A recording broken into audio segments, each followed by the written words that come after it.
Untuk menyingkat waktu, kita baca ayat yang akan kita kaji malam hari ini. A'udzubillahi minasyaitonirrajim. Bismillahirrahmanirrahim.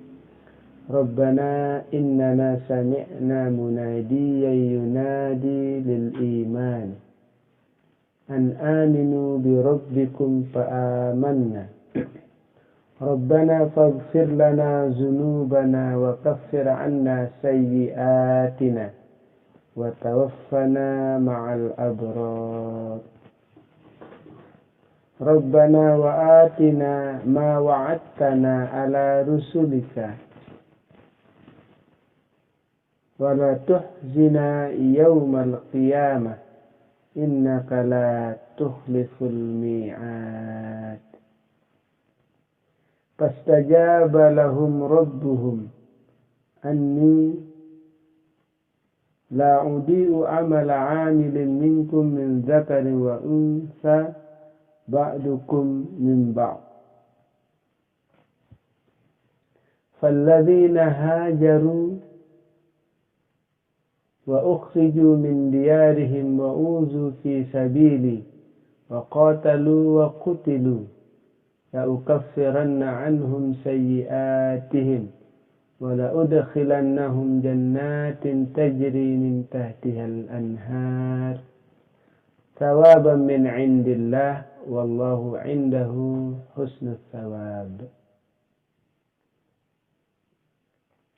Rabbana, wahai Tuhan kami, innana sami'na munadiyan yunadi lil iman.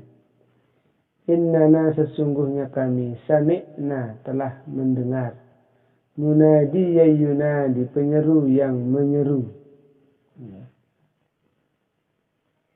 lil imani, kepada keimanan, an aminu bi rabbikum, untuk beriman, bi rabbikum, untuk kamu beriman, bi rabbikum, an aminu, untuk beriman, bi rabbikum, dengan Tuhan kalian.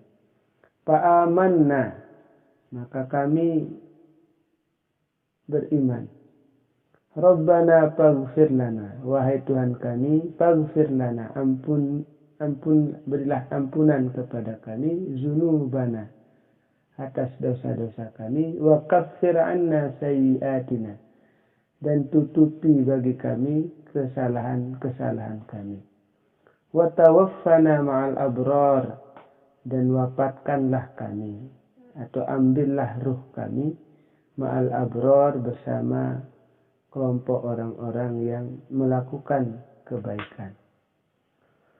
Rabbana wa'atina ma wa'atana, wahai Tuhan kami, wa'atina, berikanlah kami anugerah kemampuan untuk taat, ma wa'atana, sehingga mendapatkan apa yang telah Engkau janjikan, ala rusulika, atas rasul-rasulmu, wala tuhzina yaumal qiyamah, dan jangan hinakan kami di hari kiamat. Innaka la tukhliful mi'ad, sesungguhnya Engkau tidak akan pernah menyalahi janji. Fastajaba lahum rabbuhum, maka Tuhan mereka memperkenankan permohonan mereka.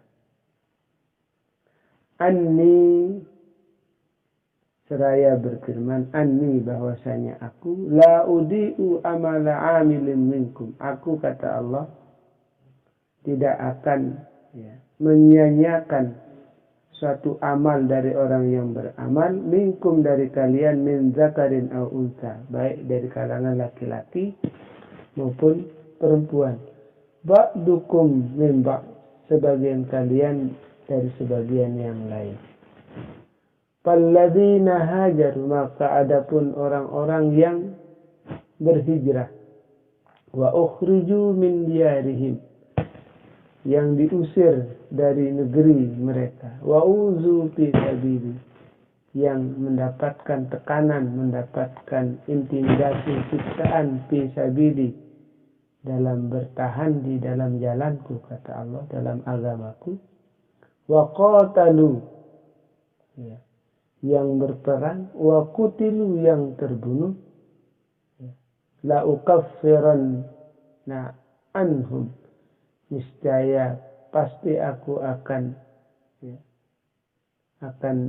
la ukaffiranna, aku akan tutupi anhum sayyiatihim, dari kejelekan-kejelekan mereka dengan memberikan ampunan.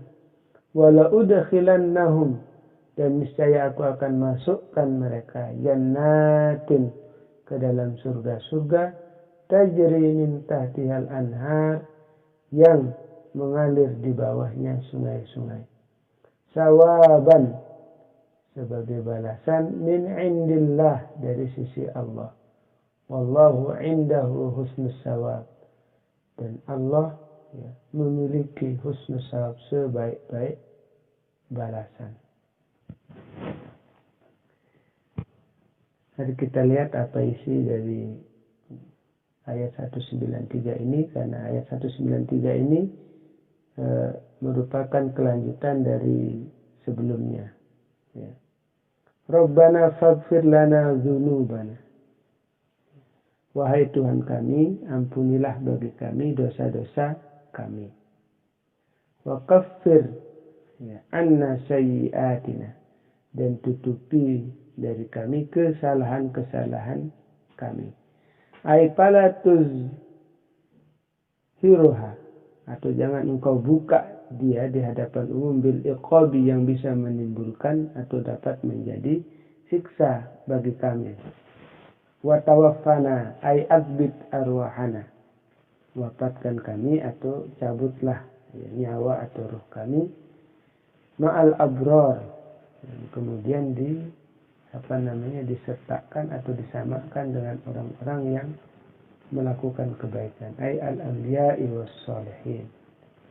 Jadi ayat ini seperti yang saya katakan tadi, dia menyambung dari ayat yang sebelumnya.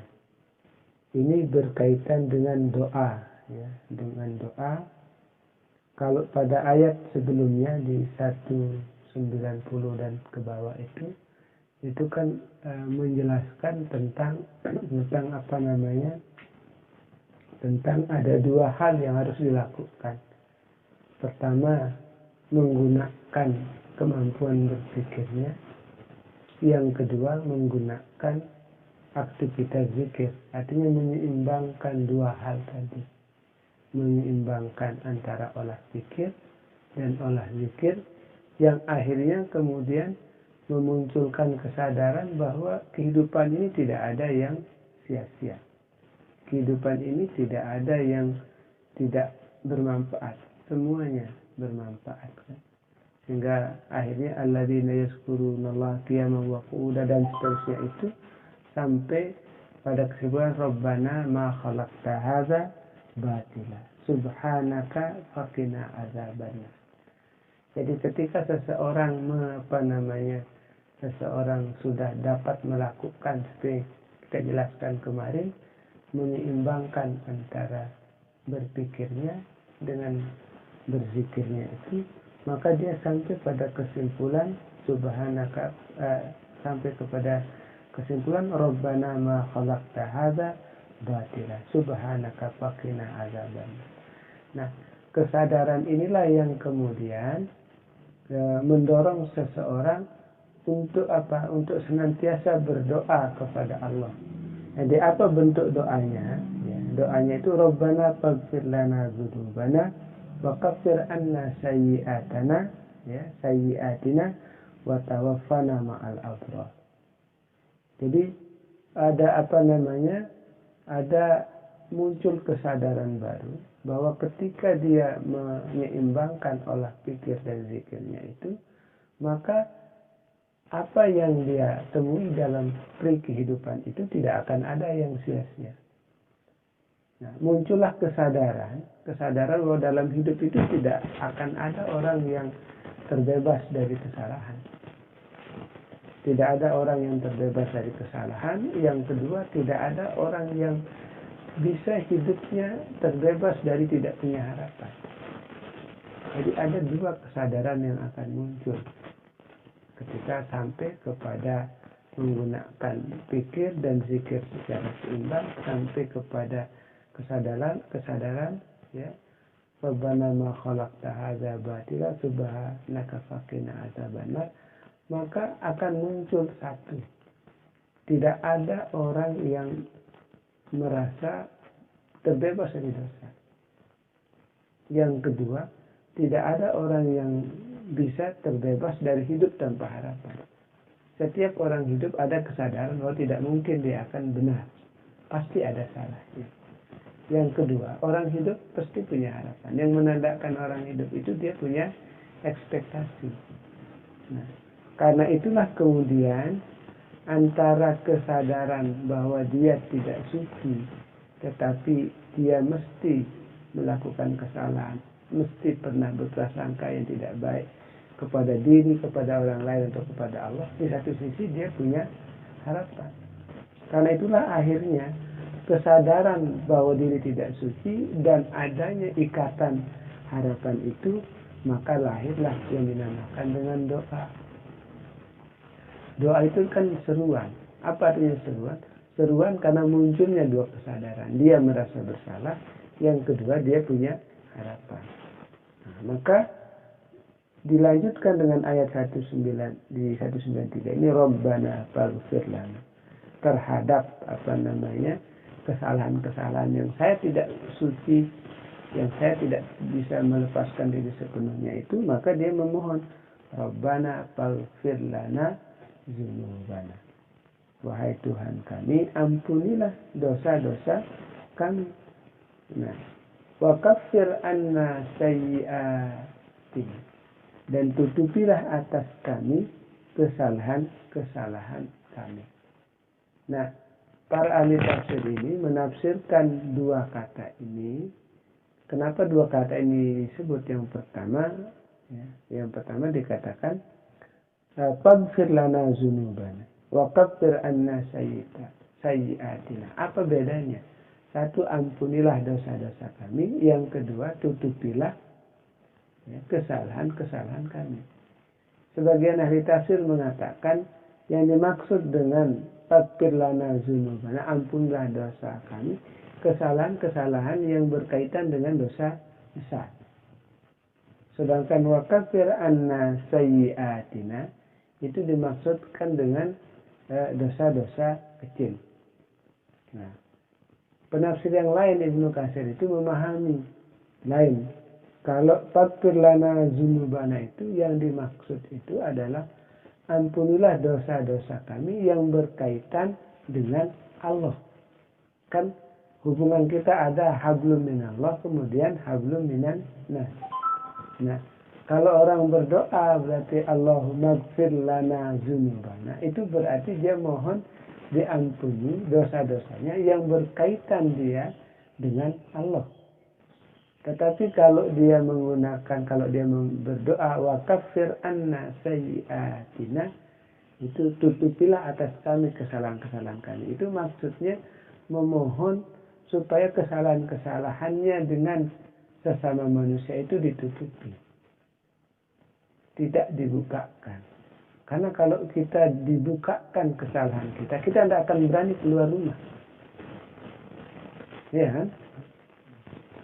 Oh, ini ketahuan, ini pernah ini. Nah, kalau kita misalnya pernah punya niat tidak baik sama orang, kalau dibukakan kita pernah punya niat tidak baik, pernah ngomong ini macam-macam, tidak berani kita ketemu sama dia. Karena itu wa kaffir anna sayyi'atina, maka tutupilah atas kami kesalahan-kesalahan kami. Ya. Fala tuzhiruha bil iqabi 'alaiha. Karena kalau dia ditampakkan kesalahan-kesalahan itu kepada halayak, kepada orang umum, maka itu akan menjadi siksa bagi dia, akan menjadi azab bagi dia, kan? Begitu keluar rumah, ini Rubin, ini kan semua sungguh balik jadinya. Jadi seperti itu. Jadi itu kata kalau di pemahaman Ibnu Katsir itu berarti faghfir lana dzunubana itu adalah ungkapan doa dalam rangka kita memohon diampuni dosa, itu kaitannya dengan dosa kita terhadap Allah. Sedangkan apa yang faghfir anna sayyi'atina itu kaitannya dengan kesalahan-kesalahan terhadap sesama manusia.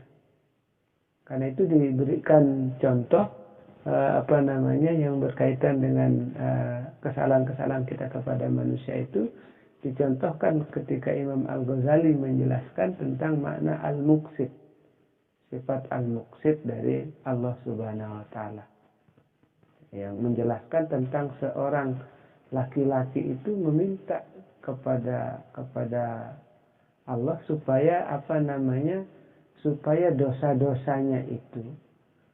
dosa-dosanya itu ditambahkan kepada dosa-dosa orang yang pernah berbuat salah kepada dia. Karena dia tidak menemukan kebaikan pada orang yang berlaku salah kepada dia. Kan nanti di akhirat kalau kita punya hutang, punya salah kepada orang lain misalnya kan, karena itu namanya hakul adami. Kalau dia tidak diikhlas, kalau dia yang bersangkutan tidak mengikhlaskan, misalnya katakan hutang atau apa dia, maka kebaikan dari orang yang melakukan kesalahan tersebut akan diambil, akan diberikan kepada orang yang telah jadi korban penipuan atau apalah misalnya. Kalau ternyata misalnya tidak ditemukan kebaikan pada kepada orang itu, maka dosa orang yang jadi korban ini ditambahkan pada dosa orang yang menjadi pelaku ini. Nah, di penjelasan Imam Al-Ghazali tentang sifat Allah Al-Muqsit itu, ketika laki-laki ini meminta supaya dosanya itu dialihkan kepada pelaku yang menyebabkan dia dulu menjadi korban di dunia ini, maka Allah kemudian memperlihatkan dia, disuruh melihat ke atas, dilihat kemudian ada istana dan lain sebagainya yang sangat indah, sehingga laki-laki itu bertanya, milik siapakah itu? Maka dia bilang, oh ini milik bagi orang yang mengikhlaskan kalau dulu dia pernah menjadi korban, kalau dulu dia pernah dia tidak dibayar hutangnya, kalau kamu ikhlaskan itu kamu yang punya itu. Maka laki-laki itu tidak jadi meminta hal demikian dan dia mengikhlaskan. Nah, seperti itu gambaran gambaran wakafir anna sayyi'atina. Jadi itu yang membuat orang yang merasa pernah jadi korban itu tidak jadi menuntut, dia mengikhlaskan. Karena mengikhlaskan itu lebih baik. Karena kan kadang-kadang orang melakukan kesalahan kepada kita dan dia sendiri belum tentu dia sadar kalau dia melakukan kesalahan. Apalagi misalnya ada dua orang yang sama-sama tidak berbicara misalnya. Pilihan tindakannya itu padahal dia benar, tetapi yang ini merasa ini tidak benar, ini menyakiti saya misalnya. Jika bilang akhirat tetap di tengah. Padahal dia memilih jalan itu sebagai jalan yang terbaik menurut dia. Yang ini merasa dia jadi korban. Nah, itu makanya dikatakan wakafir anna sayyi'atina. Supaya hal-hal yang timbul dari proses hubungan kita sesama manusia yang memberatkan baik di dunia maupun di akhirat itu menjadi dimudahkan. Nah, sudah kemudian watawaffana ma'al abrar, dan wafatkanlah kami beserta orang-orang yang melakukan kebaikan minal anbiya'i wassalihin, dari kalangan para nabi dan kalangan orang-orang yang saleh. Nah, yang ketiga ini adalah harapan. Bisa katakan bahwa doa itu akan muncul dari seseorang ketika seseorang itu satu, merasa dia salah, saya bukan orang suci. Yang kedua, ketika dia punya harapan, saya ingin begini, saya ingin begini, kan orang berdoa. Nah, jadi ayat ini menjelaskan bahwa ketika orang sudah bisa mengimbangkan antara pikirannya dengan hatinya, dengan zikirnya, dia sampai pada kesimpulan Rabbana ma khalaqta hadza batila, maka pada akhirnya itu akan muncul kesadaran untuk dia berdoa. Kenapa ada kesadaran dia berdoa? Karena berdoa itu sebagai wujud dari satu, orang merasa bahwa dia bukan orang suci. Yang kedua, dia punya harapan. Kalau dia punya harapan itu, maka dia menggantungkan harapannya hanya kepada Allah. Dan hanya memang kepada Allah saja kita pantas menggantungkan harapan. Di ayat sebelumnya, jauh sebelum ayat ini, masih dalam sambungan ayat ini, kan itu hasbunallahu ni'mal wakil wa ni'mal maula wa ni'mal nasir. Jadi cukup Allah. Cukup Allah tempat kita memohon ampunan, cukup Allah tempat kita menggantungkan harapan kita supaya tercapai. Ya. Sehingga kemudian Rabbana wa'atina ma wa'attana. Wahai Tuhan kami, wa'atina, hai a'tina. Berikanlah kami anugerah kekuatan, kata para ahli tafsir, kekuatan untuk melakukan kebaikan, ma wa'attana, sehingga kami dapat mendapatkan apa yang Engkau janjikan, wahai Tuhan kami. Seperti itu memahaminya. Jadi orang itu dituntut, ayat ini menjelaskan bahwa orang berdoa itu perlu dia berdoa supaya dia diberikan kemampuan untuk menjalankan kebaikan. Jadi tidak cukup dengan hanya melakukan kebaikan, tetapi juga harus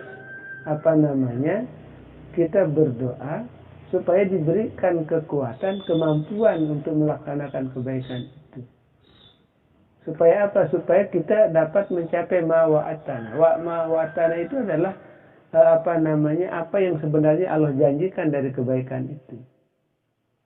Karena kalau misalnya kita tidak memiliki kemampuan untuk sholat, kemudian kita sholat, berbeda hasilnya dengan orang yang memiliki kemampuan untuk sholat dengan yang tidak. Kan orang sholat saja ada dua kriteria. Ada orang yang ikut-ikutan sholat. Yang kedua, ada orang yang mampu sholat. Kalau dia mampu sholat, berarti dia tahu ilmunya. Dia tahu makna sholat. Tentu hasilnya beda. Makanya Rabbana atina, ya. Jadi di ayat dikatakan Rabbana wa atina ma wa'adtana. Jadi itu harus dilihat. Kata wa'atina itu berikanlah kami anugerah, kemampuan, kekuatan untuk melakukan suatu kebaikan, ma wa'attana, sehingga nanti kami mencapai pada apa yang Engkau janjikan. Kalau orang sholat misalnya, katakan begini. Ya. Inna sholata tanha 'anil fahsya'i wal munkar. Nah, jadi fahsya wal munkar ini adalah apa yang Allah janjikan. Kalau orang sholat. Kalau orang sholat, maka Allah janjikan dia, salah satunya terbebas dia dari fahsya dan munkar. Tetapi ada orang yang sholatnya jalan, jeleknya juga jalan. Sholatnya tertib, bagus, tetapi korupsinya juga bagus juga. Sholatnya bagus, korupsinya bagus. Nah ini namanya, berarti dia belum sampai pada kondisi dia belum mampu sholat. Dia baru hanya pada level bisa sholat. Karena dia lihat orang sholat begini caranya, bacaan ini bisa. Tapi dia belum mampu dalam pengertian yang bisa mengantarkan dia kepada apa yang Allah janjikan dengan sholat itu. Rabbana wa'atina ma wa'adtana.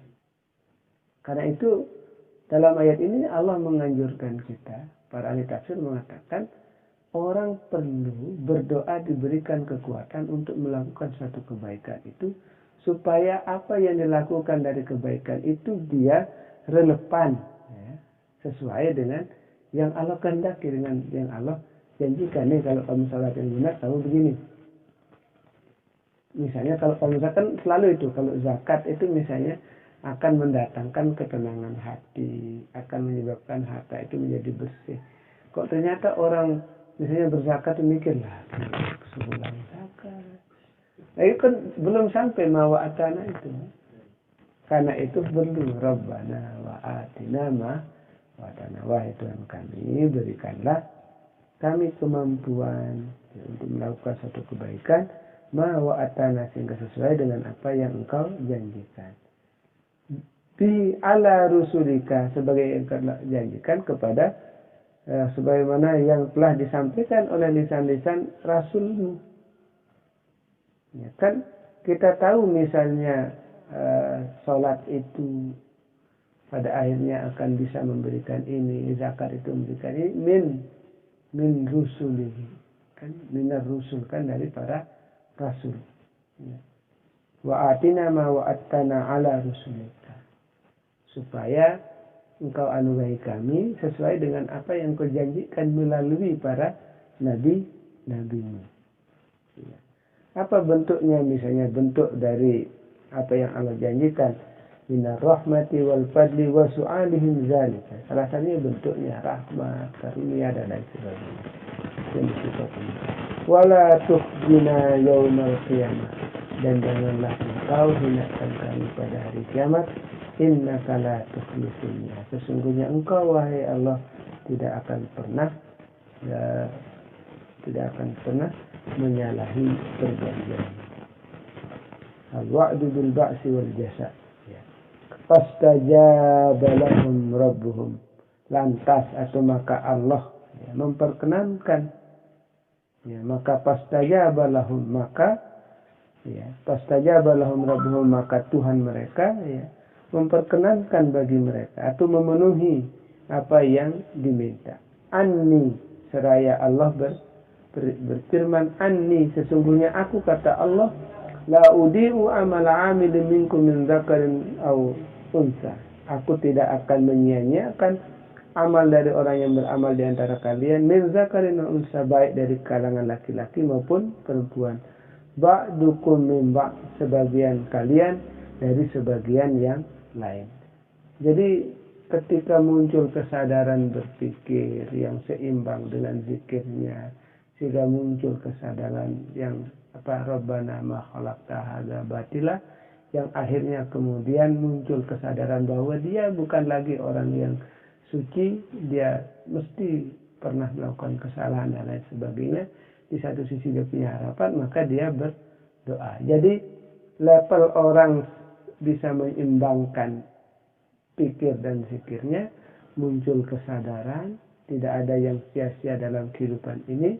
Kemudian yang berikutnya muncul kesadaran bahwa juga dia tidak terlepas dari dosa dan harapan, maka akhirnya kemudian dia berdoa.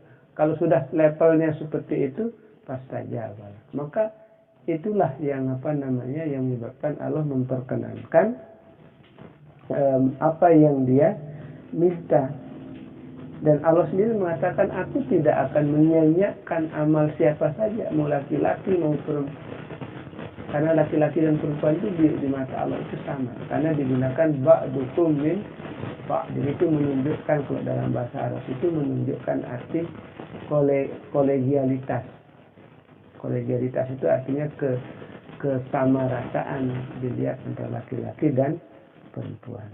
Ya. Karena itu siapa saja di antara para laki dan perempuan, falladzina hajaru wa akhriju min diyarihim wa udhu fi sabili wa qatalu wa qutilu la ukaffiranna anhum sayyi'atihim wa udkhilannahum jannatin tajri min tahtiha al-anhar thawaban min 'indillahi wallahu indahu husnul. Jadi di sini diberikan, kalau yang di sini anni la udiu amala amilin minkum, anni la udiu amala amilin minkum min dzakarin wa aw unsa ba'dukum min ba'. Ini secara umum. Secara khusus kemudian Allah menyebut, maka orang-orang yang telah berhijrah, baik dia laki-laki maupun perempuan, mereka yang mengalami pengusiran dari Mekah dan Madinah, kemudian orang-orang yang berperang, orang-orang yang terbunuh di dalam peperangan itu, maka la ukaffiranna anhum sayyi'atihim, maka dosa-dosanya, kesalahannya akan dihapus oleh Allah, akan ditutupi oleh Allah, wa la udkhilannahum jannatin, dan mereka akan dimasukkan ke dalam surga yang mengalir di bawahnya sungai-sungai sebagai balasan, dan Allah memiliki sebaik-baik balasan. Jadi kan tadi konteksnya umum, Allah tidak akan menyia-nyiakan amal siapa saja yang beramal. Maka dalam konteks surat Ali Imran ini adalah konteks kejadiannya adalah orang-orang yang pertama, orang-orang yang hijrah. Jadi hijrah itu mesti ada manfaatnya, mesti ada hikmahnya. Sehingga Allah perintahkan. Kemudian wa ukhriju min diyarihim, orang-orang yang terusir dari Mekah, yang hartanya dirampas dan sebagainya, mesti ada hikmahnya juga. Kemudian wa uzu fisabilillah, orang-orang yang tertindas, orang-orang yang mengalami penyiksaan juga tidak akan ada yang sia-sia di sisi Allah.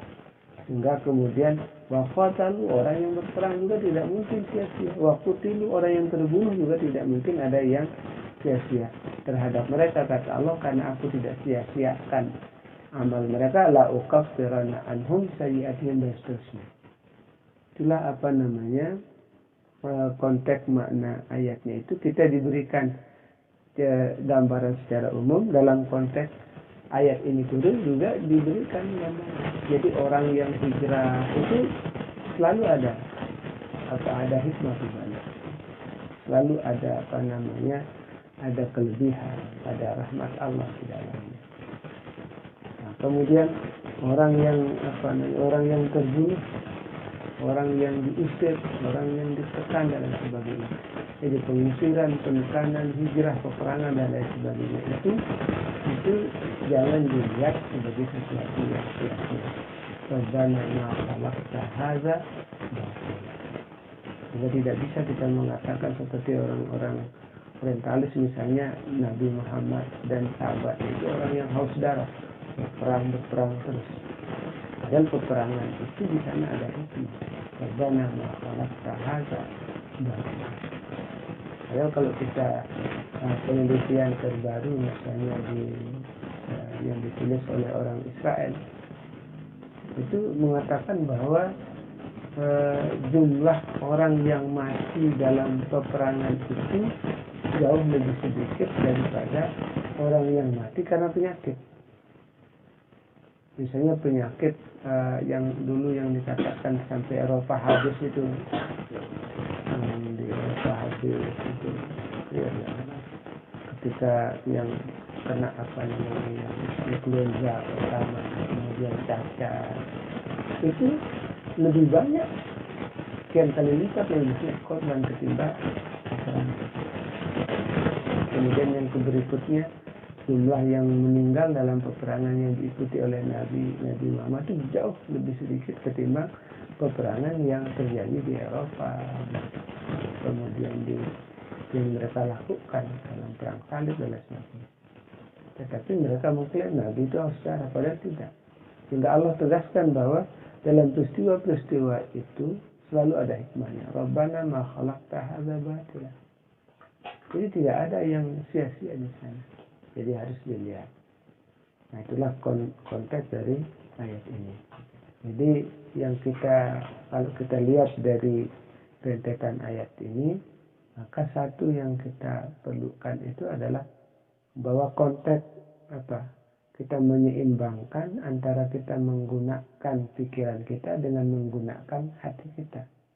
Harus seimbang, menggunakan olah pikir kita dengan menggunakan olah zikir kita. Supaya dua hal itu bisa melahirkan kesadaran bahwa di kehidupan ini tidak ada yang Allah jadikan sia-sia. Karena tidak ada yang Allah jadikan sia-sia, maka kesalahan itu juga tidak ada yang sia-sia. Kesalahan itu akan melahirkan kesadaran bahwa seseorang yang salah itu bukan orang suci. Karena yang suci itu hanya Allah. Ya. Tetapi orang yang orang yang tidak suci tadi punya potensi yang Allah berikan. Potensi apa? Potensi berharap. Karena itu potensi sadar dia bisa berbuat salah, memiliki harapan itu harus ditunjang dengan satu senjata, yaitu doa. Mengatasi kesalahannya dia berdoa. Untuk dia bisa dikuatkan mentalnya, fisiknya untuk mencapai harapannya, dia harus berdoa. Dan dia hanya harus gantungkan hanya kepada Allah. Kalau sudah sampai setingkat itu, maka niscaya Allah akan memperkenankan doa-doanya. Mengabulkan doanya untuk diampuni dosanya. Mengabulkan harapannya untuk terpenuhi jadi cita-citanya. Jadi kalau tidak muncul, kalau orang masih belum bisa menyeimbangkan antara pikiran sama hatinya, singkatnya itu sulit Allah perkenankan. Kadang-kadang kan kita emosi beribadah. Kenapa saya katakan emosi beribadah? Ketika kita merasa salah, dari pagi sampai malam zikir terus. Tapi begitu besok paginya lagi, ketika lupa, udah cukup sudah sekian berzikir. Besoknya lain lagi. Jadi pada saat misalnya tahajud sampai 100 rakaat, tapi pada saat besoknya lupa lama. Jadi itu namanya kita kadang-kadang beribadah tidak dengan ilmunya, kita beribadah dengan emosinya. Padahal harus diseimbangkan antara kita menggunakan pikiran kita menggunakan hati kita, pikir dan zikir kita, karena dua hal ini akan sampai kepada satu kesimpulan di mana orang akan melalui kehidupan ini tidak akan ada yang sia-sia. Kita sering mengatakan dugi kubelait kain anta. Padahal Allah memberikan hikmah ketika kita bertemu dengan teman. Kadang-kala kita berpikir, saya kecewa, saya rugi, dengan kamu saya menderita. Padahal Allah memberikan pelajaran penderitaan untuk meningkatkan kualitas kebahagiaannya. Ya. Anda tidak bisa misalnya mengatakan tempe itu nikmat kalau Anda setiap hari makan ayam. Tapi Anda akan merasa sangat nikmat makan ayam ketika setiap hari Anda makan tempe. Seperti itu. Jadi tidak ada keseimbangan. Nah, kalau kita bisa menyeimbangkan dua hal ini akan muncul kesadaran tidak ada yang kita lalui dalam kehidupan ini yang sia-sia. Semua penuh dengan rahmat, semua penuh dengan karunia dari Allah. Nah, itulah yang sebenarnya harus mendorong kita untuk sampai kepada kesadaran yang seperti tadi. Nah, selebihnya kalau kita lihat ayat yang kita baca itu ada yang berulang kata Robbana 5 kali. Robbana, Robbana, Robbana. Jadi kata Imam Abu Ja'far As-Shadiq, itu cicitnya Nabi yang merupakan guru dari para imam-imam mazhab, itu beliau mengatakan bahwa ayat Al-Quran pada surat Ali Imran ini yang berulang di rangkaian ayat itu sampai 5 kali kata Rabbana itu untuk menjadi isyarat bahwa kalau orang menghadapi kesulitan dalam hidupnya itu, maka dia paling tidak dia mengucapkan kata Rabbana dalam doanya itu 5 kali. Insya Allah kata beliau itu Allah akan mengangkat masalahnya. Allah akan mengangkat apa yang menjadi tantangannya Rabbana. Jadi kata Rabbana itu berulang 5 kali, itu mengatakan bahwa ini kaitannya dengan hampir kaitannya dengan bagaimana kondisi batin orang-orang Islam awal ketika dia terusir, ketika dia ditekan, terusir, meninggal akibat yang mempertahankan keimanannya, sehingga muncul kata Robbana dalam rangkaian doa itu 5 kali. Bahwa ini seakan-akan menjadi kunci kata beliau bahwa kalau Anda menghadapi satu masalah itu ketika berdoa maka tidak Anda menyebut Robbana itu 5 kali. Diulang ketika berdoa Robbana, ya Allah, ya Tuhan kami. Tentu tidak mesti dengan bahasa Arab. Ya Allah, ya Tuhan kami. Ya Allah, kan sampai itu kan ketika berdoa ya Allah, ya Tuhan kami. Jeda ya Allah, ya Tuhan kami. Nah, begitulah kata Imam Abu Ja'far As-Shadiq. Ya. Mungkin ungkapan beliau itu yang mengakhiri penjelasan saya tentang beberapa ayat yang kita kaji pada malam hari ini.